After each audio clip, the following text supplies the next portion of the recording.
కాలభైరవ సైంధవలవన ఉప్పు థెరపీ అంటే మనం అనేక రకాల థెరపీల పేర్లు విన్నాం.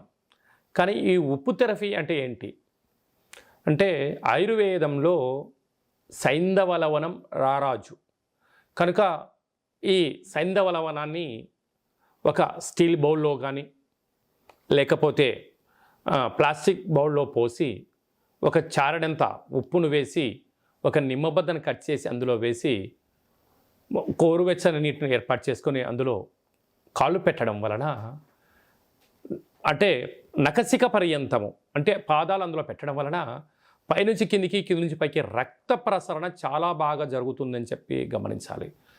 ఇదే బయట విదేశాలలో ఈ ఉప్పు థెరపీకి చాలామంది క్యూ కట్టించుకొని అంటే పెరాలసిస్ వ్యాధిగ్రస్తులు కానీ బీపీ షుగర్ రక్త ప్రసరణ ఒత్తిడి టెన్షన్స్ నరాల బలహీనత రోగ నిరోధక శక్తి లేనటువంటి వారందరికీ కూడా మన ప్రాచీనులు పెద్దవారందరూ కూడా ఈ ఉప్పు థెరపీ అని చెప్పి ఏర్పాటు చేసుకునే పరిస్థితి ఉండేది. ప్రస్తుత కాలమాన ప్రకారంగా ఆయుర్వేదం అంతనూ కూడా ఒక ప్రాచీనమైపోయిన పరిస్థితి ఉంటుంది. కనుక మన ఇంట్లోనే మనము ఒక బౌల్లో గోరువెచ్చని నీటిని వేసుకొని ఒక చారడంత ఉప్పును వేసి ఒక నిమ్మబద్దను కట్ చేసి అందులో నీటిలో వేసి మౌనంగా ప్రశాంతంగా ఓం కాలభైరవాయ నమః అనేటువంటి మంత్రాన్ని మనసులో అలా ఉచ్చరింపచేయడం వలన శరీరంలో అద్భుతమైన మార్పు కలిగి ఈ ఉప్పు థెరపీ ద్వారా సంపూర్ణమైనటువంటి నరాల బలహీనత తొలగిపోతుందని చెప్పి గమనించాలి. కాలభైరవ సైంధవలవన సముద్ర ఉప్పు స్నానము అంటే మనము కార్తీక మాసంలో కానీ మాఘమాసంలో కానీ పుష్కరాలకు కానీ సముద్రంలోకి అప్పుడప్పుడు వెళ్ళినప్పుడు స్నానం చేస్తూ ఉంటాం. ఆ ఉప్పు నీరు మన దేహానికి తగలడం వలన శరీరంలో ఉండబడిన మలినాలన్నీ వెళ్ళిపోవడం, మొహం కాంతివంతమవడం, స్కిన్ ఎలర్జీ లాంటివి తొలగిపోతూ ఉంటాయి. అలాగే ప్రతిరోజు మనము స్నానం చేసేటప్పుడు ఒక చిన్న టీ స్పూను నీటిలో వేసుకొని స్నానం చేయడం వలన సముద్ర స్నానం చేసినంత పుణ్య ఫలితం వస్తుంది. అదే కాకుండా స్కిన్ ఎలర్జీలు తగ్గిపోతాయి, శరీరం కాంతివంతమవుతుంది, చర్మ సౌందర్యం పెరుగుతుంది, రాలిపోతున్న ఎంట్రుకలు కూడా ఆగే ప్రయత్నం అవుతుందని చెప్పి గమనిద్దాం. కనుక ప్రతిరోజు స్నానం చేసేటప్పుడు ఒక చిన్న అర టీ స్పూను ఉప్పును వేసుకొని స్నానం చేద్దాం. ఆరోగ్యాన్ని మనశ్శాంతిని స్వాగతం పలుకుతామని చెప్పి గమనించాలి. కాలభైరవ సైంధవలవన ఉప్పు సముద్రపు ఉప్పుతో ఇంటిని శుద్ధి పెట్టుకోవడం వల్ల అంటే ప్రతిరోజు ప్రతి ఇంట్లో ఉదయం లేవగానే ఇంటిని శుద్ధి పెట్టుకొని అందులో మనం ఇంటిని శుద్ధి పెట్టుకుంటూ ఉంటాం. ఆ నీటిలో ఈ యొక్క కాలభైరవ సైంధవలవనాన్ని వేసుకొని ఇంటిని క్లీన్ చేసుకోవడం వలన ఇంట్లో ప్రధానంగా నరదృష్టి తొలగిపోతుంది, వాస్తు దోషాలు తొలగిపోతాయి, మహాలక్ష్మీదేవి అమ్మవారు అక్కడ కొలువై ఉండడం జరుగుతుంటుంది. ధనకనక వస్తు వాహనాలతో సకుటుంబ సపరివార సమేతం అందరూ కూడా నిత్య ఆనంద మహోత్సవాలతో జీవితాన్ని పొందుతారు అని చెప్పి గమనించాలి. కనుక ఈ యొక్క సైంధవలవన దీపాన్ని ఇంట్లో పెట్టుకొని ఈ ఉప్పుతో ఇంటిని శుద్ధి పెట్టుకోవడం వలన అద్భుతమైన మనశ్శాంతి మన అందరి సొంతమని చెప్పి గమనించాలి. స్వగృహం లేనివారు ఇలా తుడుచుకోవడం వల్ల ఆ యొక్క స్వగృహం యోగ్యత కలుగుతుంది. సొంత ఇంట్లో ఉండబడిన వారు మరో భవనం కొంటారు. స్థలాలు క్రయ విక్రయాలు మనందరి సొంతమని చెప్పి గమనించాలి. మన వాహనాలు తరచుగా ప్రమాదానికి గురవుతున్నాయా? మనం ఎంత ప్రశాంతంగా వెళ్తూ ఉన్నా ఎదుటి వ్యక్తులు మన వాహనాల్ని యాక్సిడెంట్స్ లాంటివి ఏమైనా జరుగుతూ ఉన్నాయి అన్నట్లయితే ఈ కాళభైరవ హిమాలయ సముద్రపు నీటితో తయారైన ఉప్పుతో మనము ఆ యొక్క వాహనాలను శుద్ధి చేసేటప్పుడు కడిగేటప్పుడు కొద్దిపాటిగా వేసుకొని వాహనాలను శుద్ధి పెట్టడం వలన వాహన ప్రమాదాలు నివారించవచ్చు, శత్రు ప్రభావాలు తొలగిపోతాయి, సుఖవంతమైన ప్రశాంత ప్రయాణం మన సొంతమవుతుందని చెప్పి గమనిద్దాం. మన వ్యాపార సంస్థలు అంటే కిరాణా షాపులు కానీ సూపర్ మార్కెట్లు కానీ అనేక రకాలమైనటువంటి వ్యాపార సంస్థల్లో జనాలు వచ్చిపోతూ ఉంటారు, వస్తువులు క్రయ విక్రయాలు అవుతూ ఉంటాయి. ఒకరోజు వ్యాపారం చాలా అద్భుతంగా జరుగుతుంది, మరొక 2 రోజులు చాలా డీలా పడిపోతుంటుంది. ఇలాంటి కాల సమయంలో ఈ యొక్క కాళభైరవ సైంధవలవన ఉప్పు దీపాన్ని ఆ యొక్క షాపులో ఉంచడం వలన నరదృష్టి శత్రు ప్రభావాలు ఆగి విపరీతమైన ధన ఆకర్షణ కలుగుతుందని చెప్పి గమనిద్దాం. మనమందరం కూడా పెట్టుకుందాం. శత్రు దోషాలని, నరదృష్టి దోషాలని మనమే స్వయంగా నశింపచేసుకొని మానవ ప్రయత్నం చేద్దాం. మనమందరము కూడా వ్యవసాయ క్షేత్రాల్లో ఉండబడినప్పుడు ఒక్కోసారి పంట చాలా బాగా పండుతుంటుంది, ఒక్కోసారి పంట అనుకూలించదు. అంటే పరిస్థితుల ప్రభావం చేత ఎందుకు పంట రావట్లేదు అని చెప్పి రైతు సోదరి మనలు తలబట్టుకుంటూ ఉంటారు. ఇలాంటి కాల సమయంలో మన పంట బాగా పండాలి అన్నట్లయితే ఈ యొక్క సముద్రపు ఉప్పును మనము పిచికారీ చేసేటప్పుడు అందులో వేయడము, అంటే పెస్టిసైడ్తో కలిపి కొద్దిపాటి వేయడము, లేకుంటే ఎరువులు యూరియా, సంపూర్ణమైనటువంటి నత్రజని అలాంటి చల్లినప్పుడు ఇలాంటి పదార్థాన్ని కలిపి దానిలో చల్లడం వలన పంట దిగుబడి చాలా బాగుంటుంది, సంపూర్ణమైనటువంటి అభివృద్ధి కలుగుతుందని చెప్పి గమనిద్దాం. కనుక మన భారతదేశము వ్యవసాయానికి వెన్నెముక కనుక రైతు బాగుంటేనే మనమందరం బాగుంటాం. కనుక మంచి పంటలు పండించాలనే ఉద్దేశం చేత ఈ ఉప్పును ఆ యొక్క ఎరువులలో కానీ పిచికారీ చేసేటప్పుడు కలుపుకుందాం, మంచి దిగుబడిని సాధిద్దాం, అందరము సిరుల రాశిని సొంతం చేసుకుందాం. మనకందరికీ ఇంట్లో చాలామందికి ఆవులు, బర్రెలు, దున్నలు, కుక్కలు, నక్కలు, జంతువులను పశువులను మనం పెంచుకుంటూ ఉంటాం. ఎందుకంటే చాలా ప్రాంతాల్లో పశువులే మనకు జీవన ఆధారం. కనుక ఆ యొక్క జంతువులు ఒక్కోసారి సక్రమంగా పాలు ఇవ్వకపోవడం, అనారోగ్యం అవ్వడం, అనేక రకాలుగా వ్యాధులతో ఇబ్బంది పడుతూ ఉంటాయి. అలాంటి పశువులకు అంటే ఆవులకు కానీ, బర్రెలకు కానీ, అంటే కుక్కలకు కానీ అనేక రకాలైనటువంటి వాటిని తాగేటప్పుడు కానీ, లేకపోతే అనేక రకాలుగా ఇబ్బంది పడుతూ ఉంటాయి.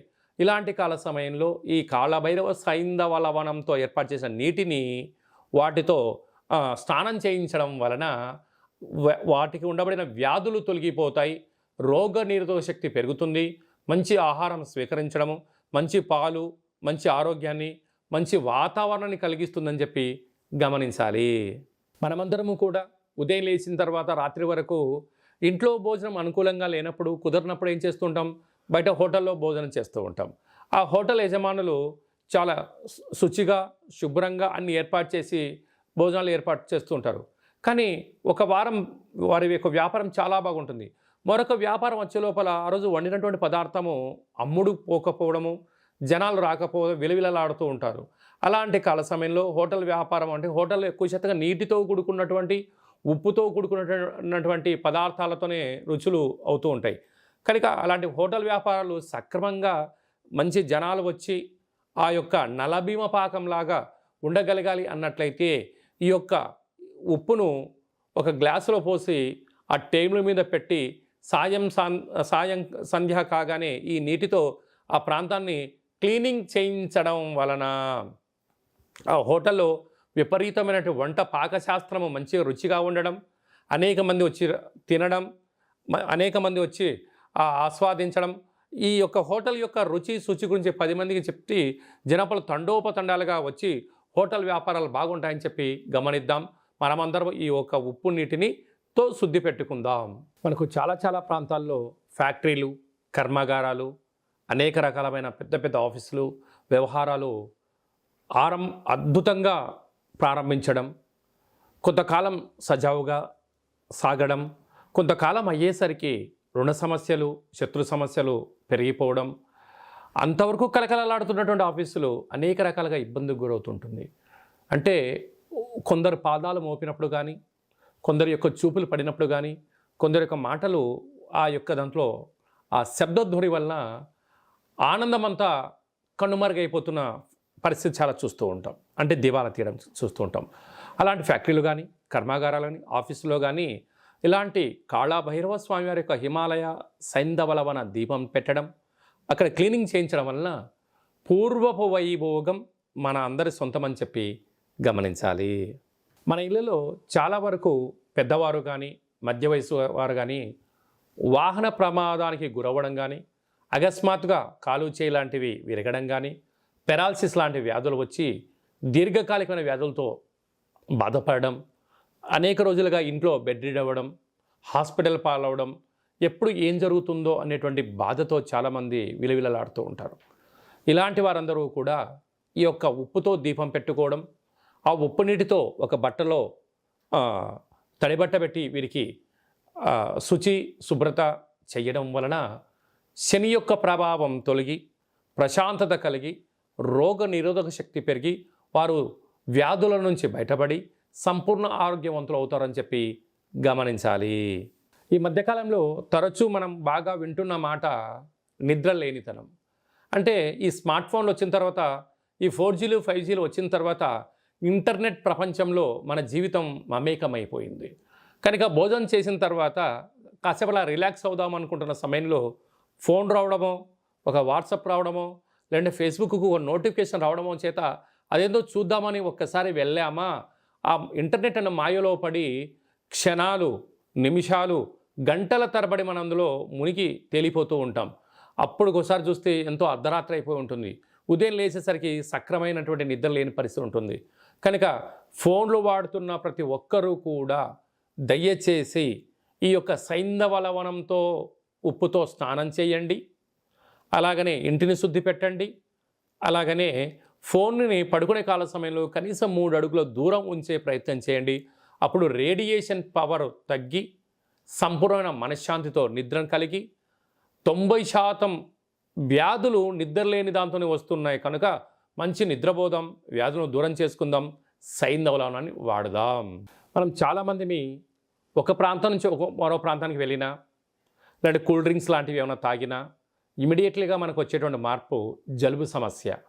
అనగా లంగ్స్లో అనేక రకాల ఇబ్బందులు, తరచూ ముక్కు కారడం, దగ్గు రావడం, నిద్రలేని రాత్రులు గడపడం, రోగ నిరోధక శక్తి తగ్గిపోవడం, అనారోగ్యంతో ఇబ్బంది పడుతూ ఉంటాం. దీనివల్ల మైల్డ్గా జ్వరం రావడం జరుగుతూ ఉంటుంది. ఇలాంటి వారందరము ఈ శ్వాస అనేటువంటిది పీల్చుకునే కాల సమయంలో సహజ సిద్ధమైన మంచి గాలి పీల్చుకోకపోవడం వలన ఇలాంటి వ్యాధులు, శ్వాసకోశ వ్యాధులు వస్తూ ఉంటాయి. కనుక ఈ సైంధవ లవణ ఉప్పు దీపం వలన ఇంట్లో పెట్టుకోవడం వలన గాలిని స్వచ్ఛపరిచి ఇలాంటి జలుబు, దగ్గు, అనారోగ్యం బారిన పడకుండా ఉంటారు అని చెప్పి గమనించాలి. ఈ మధ్యకాలంలో మనము బాగా గమనించినట్టయితే చాలామంది ఇంట్లో పెద్దవాళ్ళు కానీ, చిన్నవాళ్ళు కానీ చిన్న చిన్న విషయాలకు అలగడం, వాళ్ళు మంచి చెప్పినా వీళ్ళు నెగిటివిటీగా ఆలోచించడం, నన్ను అర్థం చేసుకోవట్లేదు అనేటువంటి పరిస్థితి ఉండడం, పూర్ణిమ అమావాస్య తిథి కాగానే ఇంట్లో పిచ్చి పిచ్చిగా ప్రవర్తన చేయడం, అంటే చేతులు కోసుకోవడం, అద్దాలు పగలగొట్టడం, వస్తువులు పగలగొట్టడం, తరచుగా వాహన ప్రమాదాలకు గురవుతూ ఉంటాం. అంటే వీటన్నిటి కారణం ఒత్తిడి, ఆవేశము, అనేక రకాలమైనటువంటి మానసిక వేదనతో ఆ కోపాన్ని ఎక్కడ చూపించాలో అర్థం కాని పరిస్థితి ఉంటుంది. కనుక ఇలాంటి పరిస్థితి మన ఇంట్లో ఉన్నట్లయితే ఈ కాళభైరవ సైంధవ లవణ ఉప్పును దీపాన్ని ఇంట్లో పెట్టుకున్నట్లయితే తిరిగి ప్రశాంతత, వాతావరణం, ఆరోగ్యం మన సొంతమవుతుందని చెప్పి గమనించాలి. For more videos like this, subscribe Big TV channel.